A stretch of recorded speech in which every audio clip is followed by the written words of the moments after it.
good day. May dinala dito MIUI 125. Pirik na to mga paps, no? Tinulak na lang dito sa shop natin. Kaya ito mga paps, check na natin to. Let's go mga paps!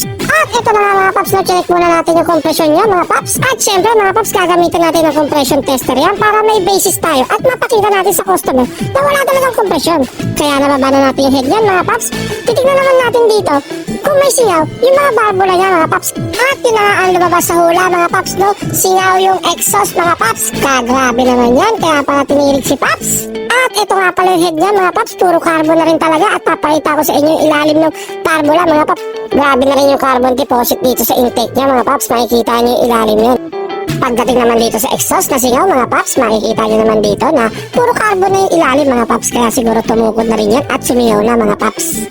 At inabil nga pala ni Paps yung package bin natin na overall mga paps. Papakita ko na rin sa inyo kung ano yung mga kasama nito. Syempre kasama rin yung paglinis ng magneto mga paps.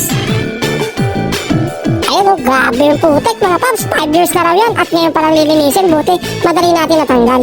Makikita nyo naman dito mga paps kung gaano kaputi yung head na ginawa natin at maglinis natin mga paps. Ngayon, tetesterin naman natin kung okay na ba o wala na ba singaw yung mga barbula natin mga paps. Ito yung exhaust. At dako naman tayo dito sa intake.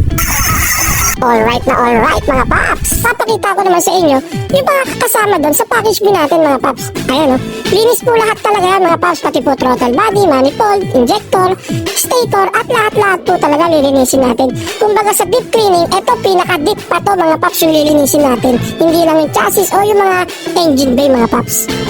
Ayan o, ganyan tayo maglinis mga paps. Ganyan kaputi. Ayan o, MC degreaser lang yan mga paps. At syempre ito naman yung mga plastic. Nililinis din natin yan mga paps.